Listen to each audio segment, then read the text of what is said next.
Hello guys. आज जो हम लोग जो है फिज़िक्स का पहला चैप्टर चालू करने वाले हैं जिसका नाम है इलेक्ट्रिक चार्जेस एंड फील्ड्स। इसका अगर मैं बात करूँ तो बहुत इंपॉर्टेंट चैप्टर है। शुरुआत के फिज़िक्स के 4 चैप्टर आपके बहुत ज़्यादा इंपॉर्टेंट है और काफ़ी लेंथी भी हैं। तो शुरुआत में हो सकता हो कि यार लगेगा कि हाँ यार लंबे चैप्टर्स हैं, टाइम लग रहा है, समझ में नहीं आ रहा है। तो शुरुआत की प्रॉब्लम है, बाद में हो जाएगा। तो अपना चैप्टर कौन सा है फिज़िक्स का? Chapter 1 electric charges and fields.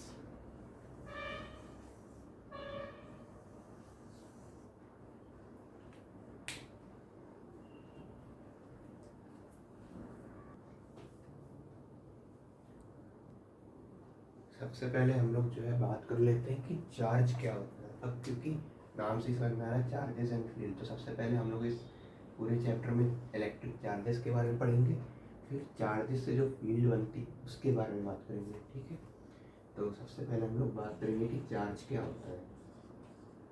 Charge क्या होता है? एक इंट्रिंसिक प्रॉपर्टी ऑफ मैटर है। इंट्रिंसिक प्रॉपर्टी ऑफ मैटर का ये मतलब है कि इसके आगे और कोई यूनिट नहीं है। जैसे मास, अब मास के आगे क्या यूनिट है? अब मास तो भाई केजी में ही होगा, उसको भी और क्या डिफाइन करेंगे कि हमारी बॉडी का है, उसके हमारी बॉडी का ये मास है, दिस दिस दिस। तो एक ये डेफिनेशन हो जाएगी कि भाई इंट्रिंसिक प्रॉपर्टी ऑफ मैटर है।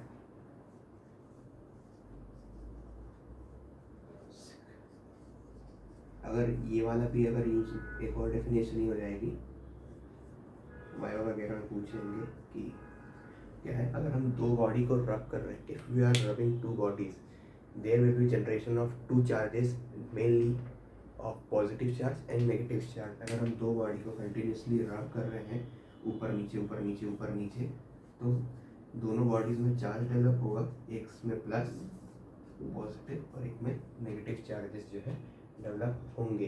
ठीक है, चार्ज को रिप्रेजेंट किससे करते हैं? क्यू से। इसका ये क्या है? रिप्रेजेंटेशन।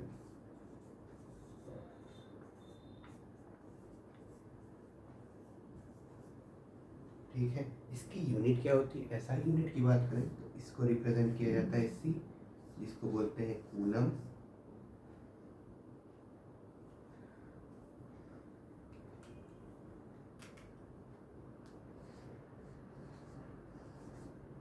ठीक है, ये इसकी क्या है? ऐसा यूनिट। ये नोट कर लो।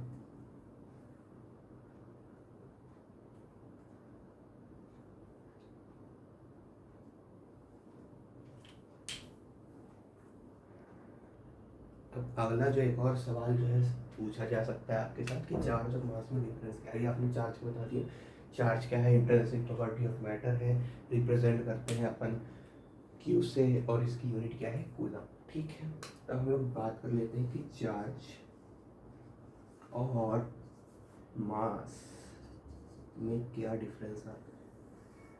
ठीक है, चार्ज और मास में क्या डिफरेंस आता है? तो चार्ज क्या होते हैं मैंने बताया अभी, एक पॉजिटिव होता है और एक नेगेटिव होता है ना। दो टाइप के पॉजिटिव चार्ज होते हैं, अगर केमिस्ट्री में पढ़ा होगा तो cation anion, Na plus Cl minus, है ना। वैसे ही अगर मैं मास के बारे में बात करूँ तो मास क्या होता है? हमेशा ऑलवेज पॉजिटिव, कभी नेगेटिव मास नहीं होता है। किसी का मास सुना है कभी कि नेगेटिव 90 किलो मेरा ग्राम वेट है, या फिर भैया 20 - 20 kg मूंगफली दे दो, ऐसा वैसा, है ना। ऐसा नहीं होता है। तो मास क्या होता है? हमेशा पॉजिटिव में आता है। हम लोग बात क्या, चार्ज जो है मास के ऊपर डिपेंड करता है। एक बार सोचो,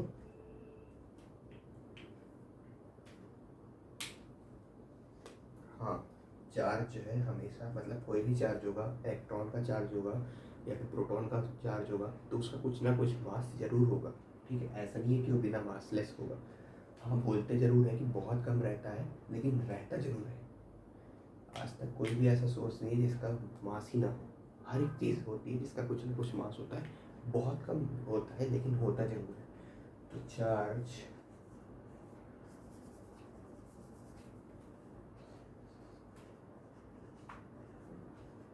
always comes with mass, charge हमेशा मास के साथ ही आता है और मास जो है स्पीड पर डिपेंड करता है। मास ऑलवेज डिपेंड अपॉन स्पीड। अब ऐसा क्यों है कि मास जो है स्पीड पे डिपेंड करता है? तो इसका ये कारण है कि अगर मैं यहाँ से अगर भागना चालू करूँ ऐसे ऐसे और भागते चले जाऊँ 1-2 किलोमीटर भाग लिया एकदम तेज़ी से, मेरा कुछ ना कुछ मास कम होगा। अगर मेरा अभी वेट अगर x है तो x में कुछ ना कुछ वेट तो घटेगा, x-y। मान लो ये पेन को जो है मैं ऐसे रब, इसका कुछ मास है, मान लो 10 ग्राम है, मैं इसको ऐसे फेंक रहा हूँ, घसीट रहा हूँ, फेंकते जा रहा हूँ स्पीड के सहारे, ऐसे ऐसे कर रहा हूँ, तो डेफिनेटली इसका कुछ ना कुछ मास जो है वो कम होगा। क्योंकि अगर मैं यहाँ पर कंटिन्यूसली ऐसे रब करते रहूँगा तो इसके कुछ पार्टिकल ब्रेक हो जाएंगे, हो सकता है इसका मास कम हो जाए, है ना। अभी मान लो अगर मैंने इसको 1 घंटे तक ऐसे ऐसे रब करते रहूँगा तो अभी अगर इसका 10 ग्राम है तो यहाँ पर हो सकता है कि 9.5 ग्राम बचे। तो ये हो सकता है अपना एक। अब क्या चार्ज स्पीड पर डिपेंड करता है? ये भी एक बड़ा सवाल है। तो ये मैं बता दूँ, चार्ज स्पीड पे डिपेंड नहीं करता है। Charge does not depend upon speed, या फिर चार्ज इंडिपेंडेंट है स्पीड। चार्ज इंडिपेंडेंट ऑफ क्या? स्पीड। लेकिन मास के स्पीड पर डिपेंड करता है? यस, मास डिपेंड अपॉन स्पीड। इसका एक फॉर्मूला होता है m = m0 अपॉन में √1 - v अपॉन में c होल स्क्वायर। v क्या है? इस रेस्ट मास, ये देखो, ये मास है बॉडी का, ये रेस्ट मास है, ये जो है स्पीड ऑफ लाइट है, और ये जिस वेलोसिटी से वो चल रहा है। ये इसका भी इतना यूज नहीं है, इसको नोट कर लो।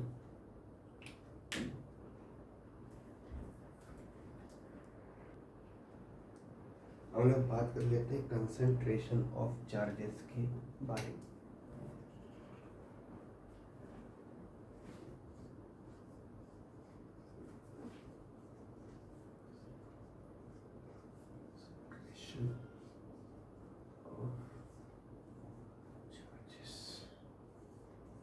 कंसंट्रेशन ऑफ चार्जेस का क्या मतलब है कि चार्ज कभी भी ना बन सकता है ना खत्म हो सकता है। मतलब charge can neither be created not be destroyed, just like energy. Energy का क्या था, पढ़ते आ रहे 9th क्लास से कि energy can neither be created nor be destroyed, it can only be transferred from one body to another. यहाँ पर भी वैसे ही है, चार्ज जो है आपको कभी भी ना क्रिएट हो सकता है ना डिस्ट्रॉय हो सकता है, बस ये एक बॉडी से दूसरे बॉडी के अंदर जा सकता है। तो ये है, ठीक है। और आइसोलेटेड सिस्टम के अंदर जितने भी चार्जेस होंगे उन सब, जो टोटल चार्ज होगा वो हर एक इंडिविजुअल चार्ज के सम के इक्वल होगा, ठीक है। पहला पॉइंट मैं लिखता हूँ, charges can neither be created nor B destroyed but only be transferred from one body to another। और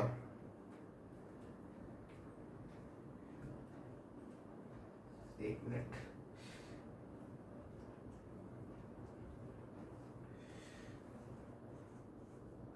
the total charge of an isolated system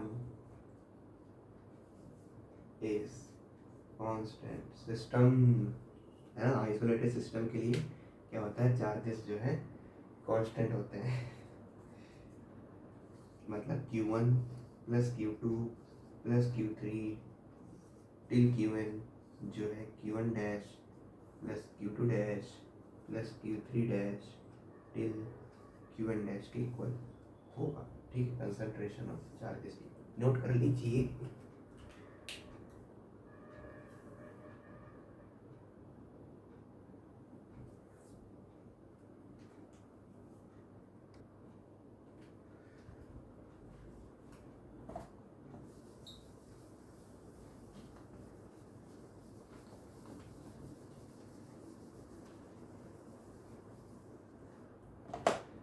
अपन बात करेंगे क्वांटाइजेशन ऑफ चार्जेस के बारे में। ठीक है, क्वांटाइजेशन ऑफ चार्जेस क्या होती है? क्वांटाइजेशन ऑफ चार्जेस, सबसे छोटा चार्ज जो कि इंडिपेंडेंटली हमको मिल सकता है, इसके अंदर हमें चार्ज मिलेगा, वो कौन सा है? Charge on an electron. The smallest charge particle which have charge, एक मिनट,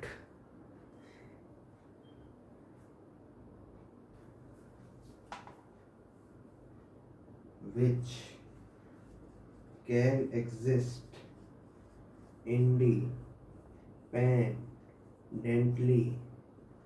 is as बहुत अजीब सा होता है ना, is charge on an electron। अब यहाँ पर जो है एक इलेक्ट्रॉन में कितना चार्ज होता है? 1.6 इंटू 10⁻⁻19 कूलम। ठीक है, चार्ज की कहानी है, मास नहीं है, चार्ज है। Charge on an electron.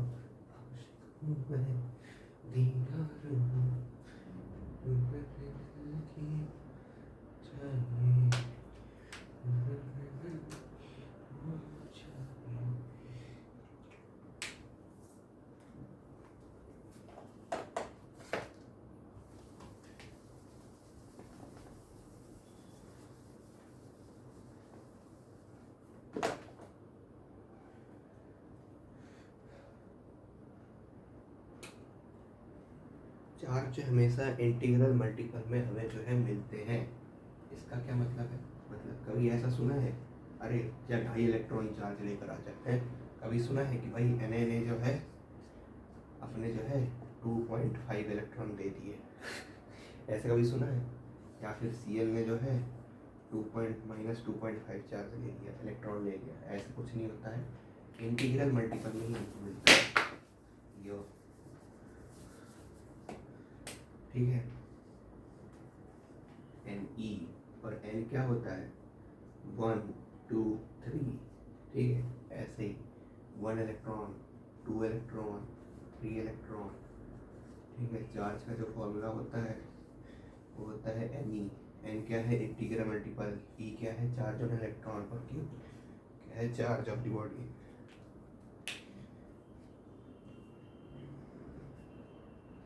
लिख भी देखता हूँ।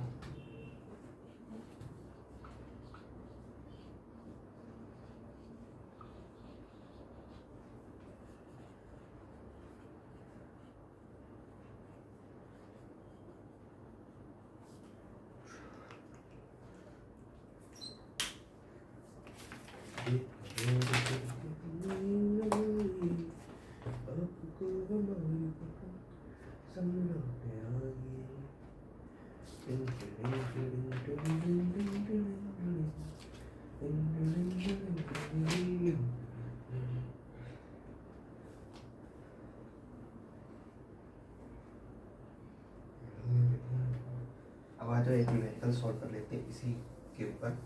ठीक है, अपन को जो है क्वेश्चन नंबर 1, अपन को Q दे रखा है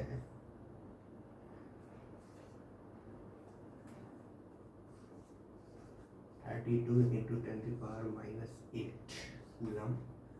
ई अपन को पता है क्या होता है 1.6 इंटू 10⁻⁻19 कूलम। एन निकालना है कि कितने इलेक्ट्रॉन्स और कितने चार्ज पार्टिकल्स फ्लो कर रहे हैं। अपन डालेंगे यहाँ पर सोल्यूशन। अपन को पता है सिंस हमें पता है कि क्यू क्या होता है एन ई। क्यू क्या दिया है 32 इंटू 10⁻⁻8।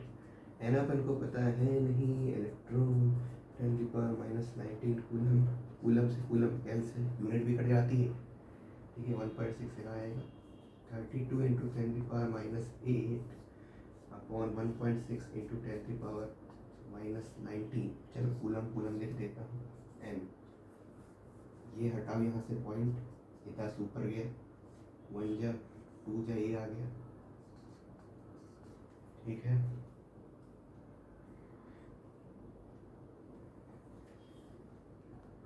-18 है सॉरी। एक बार फ्लो में ना गड़बड़ी हो जाती है। ये ऊपर जाएगा प्लस हो जाएगा तो 10⁻⁻18 प्लस 19 और यहाँ पर एक ऑलरेडी है +1 10 का स्क्वायर हो जाएगा। तो यहाँ पर ये 2 ऑलरेडी था तो n क्या हो जाएगा 2 इंटू 10⁻2 या फिर 200 इलेक्ट्रॉन जो है जा रहे हैं। ठीक है Q दिया था E दिया था Q = E का फॉर्मूला लगाया, यहाँ पर वैल्यू रखी पूरी। ठीक है फिर कूलम से कूलम कट जाएगा, यूनिट कट जाएगी 32 इंटू 10⁻⁻18 अपन 1.6 इंटू 10⁻⁻19 ये ऊपर जाएगा प्लस हो जाएगा। इससे एक पॉइंट हटा ऊपर 10 गया तो -18 प्लस 19 और इसका एक पॉजिटिव तो 10⁻2 2 इंटू 10⁻2 आ गया। एन की हमें क्या आ गई वैल्यू मिल गई 200 इलेक्ट्रॉन। ठीक है सेम प्रोटॉन के लिए भी कर सकते हो या उसके। तो आज के लिए इतना ही, मिलता है अगली क्लास में। All the best, bye bye.